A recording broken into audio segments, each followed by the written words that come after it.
Assalamualaikum warahmatullahi wabarakatuh. Kembali lagi dengan channel Alessa Deredet yang selalu berbagi untuk semua. Di sini saya ingin menjelaskan ya, atau saya ingin sharing tentang latihan soal keperawatan gerontik. Yang mana keperawatan gerontik di sini sering muncul ya pada kasus-kasus uji kompetensi CPNS, P3K maupun CASN. Oke ya, langsung saja sebelum kita bahas, jangan lupa subscribe, like, komen, serta share video ini ke teman kalian ya, agar teman-teman kalian yang belum mengikuti uji kompetensi ataupun CPNS ataupun P3K dapat mengetahuinya dan dapat menjawab pertanyaan itu dengan gampang dan tepat. Oke, langsung saja ke soal nomor 1. Seorang laki-laki berusia 67 tahun menderita TB paru sejak 4 bulan yang lalu. Perawat melakukan pengkajian, didapatkan data rumah gelap, lembab dan tidak ada sinar matahari yang dapat masuk ke dalam rumah karena rumah berhimpitan dengan rumah tetangga. Lantai rumah dari tanah dan tampak pasien meludah di lantai. Apakah tindakan keperawatan yang paling tepat pada kasus tersebut? Yang A. Memotivasi keluarga untuk memantau obat yang diminum. B. Membantu keluarga untuk menyediakan tempat khusus dahak. C. Menjelaskan kepada keluarga tentang penularan penyakit TB paru. C. Mendemonstrasikan cara batuk efektif pada pasien dan keluarga. Ya, dan yang E. Memperkenalkan fasilitas kesehatan yang tepat digunakan oleh pasien. Oke ya, langsung saja kita bahas soalnya. Dengan cara melakukan data fokus, cari mendata fokus. Data fokusnya di sini adalah dia rumahnya gelap, lembab, tidak ada sinar matahari yang masuk ke dalam rumah karena rumah berhimpitan dengan rumah tetangga. Lantai rumah terdiri dari tanah dan tampak pasien meludah di lantai. Oke, pasien meludah di lantai, ini pokok permasalahannya. Meskipun TB paru, tapi kalau misalkan dia ini namanya, kalau misalkan tidak jorok, tidak membuang dahak di mana saja, mungkin akan tidak terjadi masalah besar ya. Oke, yang paling tepat untuk mengatasi ini nih, ada dahak yang di lantai otomatis ya. Manakah yang jawaban yang paling tepat? Apakah memotivasi keluarga untuk memantau minum obat? D. Membantu keluarga untuk menyediakan tempat dahak. Kayaknya C. Menjelaskan pada keluarga tentang penularan penyakit TB paru. D. Mendemonstrasikan cara batuk efektif pada pasien dan keluarga. Dan yang E. Memperkenalkan fasilitas kesehatan yang dapat digunakan pasien. Oke, di sini kita lihat bahwa tampak pasien meludah di lantai. Kalau misalkan pasien untuk mencegah tidak ada dahak yang di lantai, otomatis tindakan untuk mencegah terjadinya itu adalah yang B. Oke, tepat sekali. Membantu keluarga untuk menyediakan tempat khusus dahak, gitu ya. Ini untuk mencegah terjadinya pembuangan dahak yang jorok gitu. Harus pembuangannya itu harus tepat pada tempatnya. Oke, langsung saja kita ke soal nomor berikutnya. Seorang laki-laki berusia 69 tahun, dia tinggal di Panti Werda, mengalami inkontinensia urin sejak 1 minggu yang lalu. Pada saat dikaji, klien tampak gelisah dan menahan malu pada saat berkemih di sembarang tempat. Apakah intervensi keperawatan yang paling sesuai pada kasus tersebut? Yang A. Melatih berkemih. B. Mengurangi minum. C. Memberikan obat diuretik. C. Memberikan latihan pada persendian. Dan yang E. Melakukan Kegel exercise untuk melatih otot panggul. Oke ya, langsung saja kita bahas di sini soalnya. Karena pasien ini usia 69 tahun. Dia mengalami inkontinensia urin sejak 1 minggu yang lalu gitu ya. Dia cepat pipis atau sering ngompol, tidak dapat menahan pipisnya. Nah, di sini untuk menahan terjadinya pipis sembarang pipis, nah maka tindakan kita apa sebagai perawat? Kalau melatih berkemih tidak ya, otomatis dia akan kesulitan karena dia permasalahannya ada di berkemihnya yang tidak normal gitu. Salah ya. Mengurangi minum salah juga, tidak boleh, nanti akan dehidrasi. Memberikan obat diuretik apalagi ini dampaknya akan sering berkemih dan akan dehidrasi. Memberikan latihan pada persendian tidak ya, karena dia tidak mengalami gangguan dari persendian. Yang ya, yang paling tepat ya dalam melakukan Kegel exercise gitu ya. Latihan senam untuk melatih otot panggul, senam Kegel.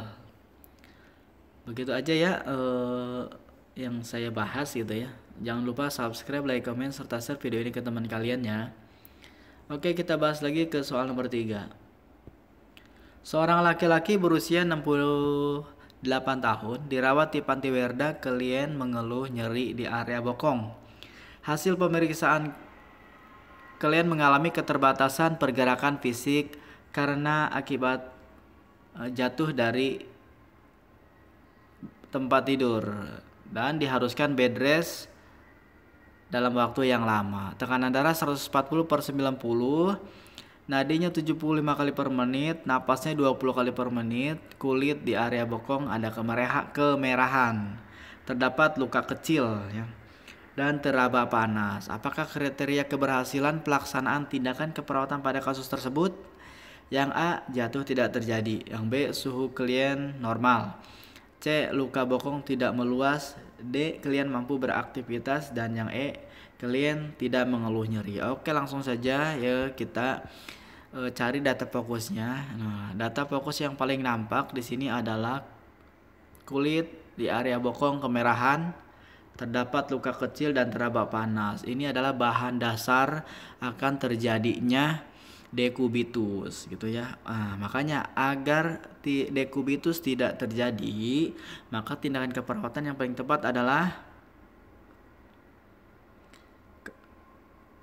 menjaga bokong agar lukanya tidak meluas gitu ya. Yang berarti yang C, luka bokong tidak meluas. Gitu ya kakak ya. Kalau misalkan kalian membaca soal-soal yang panjang, cari aja data fokusnya. Dan setelah itu pertanyaannya apa gitu ya. Langsung saja ke soal nomor berikutnya.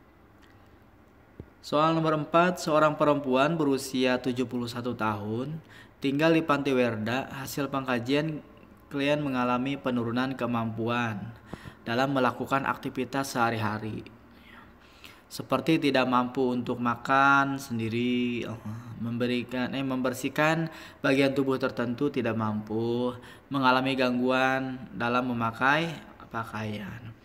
Apakah masalah keperawatan prioritas pada pasien tersebut gitu ya. Yang A, keterbatasan fisik. B, gangguan nutrisi. C, activity daily living. C, gangguan rasa nyaman. Dan yang E, mobilitas fisik gitu ya. Oke, langsung saja kita bahas di sini ya. Di sini data fokusnya itu kita lihat bersama-sama. Di sini klien mengalami penurunan kemampuan dalam melakukan aktivitas sehari-hari. Yang namanya terjadi penurunan berarti dia masih bisa melakukan gitu ya, tapi tidak secara optimal. Gitu, yaitu dia tidak mampu untuk makan sendiri, membersihkan bagian tubuh tertentu, dan mengalami gangguan pemakaian pakaian gitu ya. Oke, langsung saja dalam kasus ini yang paling tepat diagnosa pada pasien perempuan dengan berusia 71 tahun ini yaitu adalah yang A ya kakak, keterbatasan fisik gitu. Karena dia masih bisa melakukan ADL-nya gitu, meskipun hanya setengah-setengah gitu ya kakak ya. Kalau dari nutrisi dia tidak ada masalah karena tidak ada data karena dia penurunan berat badan. Activity daily living ini juga dia bisa, tapi tidak sepenuhnya ya. Tidak ada gangguan untuk aktivitas daily living. Kecuali kalau udah semuanya dia tidak bisa melakukan, berarti itu yang diangkat. Sekarang gangguan nyaman, rasa nyaman. Rasa nyaman di sini dia tidak ada ya untuk data-datanya, data pendukungnya. Terus untuk mobilisasi fisik. Nah, kalau mobilisasi fisik di sini tidak ada. Karena dia tidak ada kontraktur atau tidak ada kekakuan dalam persendiannya. Oke, gitu saja ya. Langsung ke soal nomor 5. Seorang perempuan berusia 73 tahun di Panti Werda dengan terdiagnosis osteoporosis sejak 2 tahun yang lalu. Kalian mengeluh sakit di daerah punggung. Hasil pemeriksaan kalian mengalami penurunan berat badan. Punggung kalian tampak membungkuk. Hasil pemeriksaan lab kalian mengalami penurunan massa tulang. Apakah intervensi keperawatan yang tepat pada kasus tersebut? Yang A. Anjurkan untuk kompres dingin. B. Anjurkan untuk sering berjemur pada siang hari. C. Anjurkan menggunakan sunblock ketika berpergian. C. Anjurkan untuk mengangkat kaki ke atas ketika tidur. Yang E. Menganjurkan memperbanyak makan yang tinggi kalsium. Gitu ya. Oke, langsung saja kita cari data pendukungnya. Oke ya. Di sini dia terdiagnosis osteoporosis sejak 2 tahun yang lalu. Kalian mengeluh sakit di daerah punggung. Hasil pemeriksaan kalian mengalami penurunan berat badan. Oke. Punggung kalian tampak membungkuk, nah gitu, karena ada permasalahan dari tulangnya ya. Hasil pemeriksaan lab, nah ini yang paling tepat nih ya. Kalian mengalami penurunan massa tulang. Kalau yang namanya penurunan massa tulang, kita harus tindak lanjuti aja dulu yang massa tulangnya, karena akan berdampak serius pada anggota tubuh yang lain gitu ya. Kalau kompres dingin belum ya, karena kompres dingin hanya untuk menghilangkan rasa nyeri. Tapi kalau sudah dingin biasanya akan terjadi sakit lagi. Itu yang B, ini anjurkan sering berjemur pada siang hari. Ini juga bisa ya berjemur, karena dengan cara berjemur tulang akan berdampak baik gitu. Terus yang C, menggunakan sunblock ketika berpergian. Ini kurang tepat juga ya. Namanya udah 37 tahun berpergian, paling nggak jauh ya. Terus yang D, ajarkan untuk mengangkat kaki ke atas ketika tidur. Ini belum juga ya. Nah, terus yang D, ajarkan memperbanyak makanan tinggi yang kalsium. Ini bisa tapi kurang tepat ya. Yang paling tepat itu adalah yang B, anjurkan sering berjemur pada siang hari. Gitu ya Kak. Kalau untuk permasalahan dari tulang, tindakan yang paling gampang itu adalah untuk berjemur. Gitu ya. Oke, nomor selanjutnya. Seorang perempuan berusia 70 tahun mengalami inkontinensia urin sejak 2 bulan yang lalu. Hasil pemeriksaan kalian tampak berkemih di sembarang tempat dan gelisah karena menahan malu. Apakah intervensi keperawatan yang tepat pada kasus tersebut? Yang A, melakukan Kegel exercise yang untuk melatih otot panggul. Yang B, memberikan latihan pada persendian. C, memberikan obat diuretik. D, mengurangi minum. Dan D, melatih bekam. Oke, yang tadi udah saya jelaskan di soal yang sebelumnya, yaitu kalau misalkan ada gangguan urin atau gangguan berkemih, tindakan yang paling pertama itu adalah melakukan Kegel exercise gitu ya. Oke, sekian saja dari Alexander Reded. Semoga kalian dalam menentukan masalah keperawatan pada soal-soal gerontik dapat menjawab dengan cepat, tepat, dan akurat. Begitu aja ya. Terima kasih telah nonton video Alexander Reded. Jangan lupa subscribe, like, komen, serta video ini ke teman kalian ya. Sekian saja dari Alexander Reded. Wassalamualaikum warahmatullahi wabarakatuh.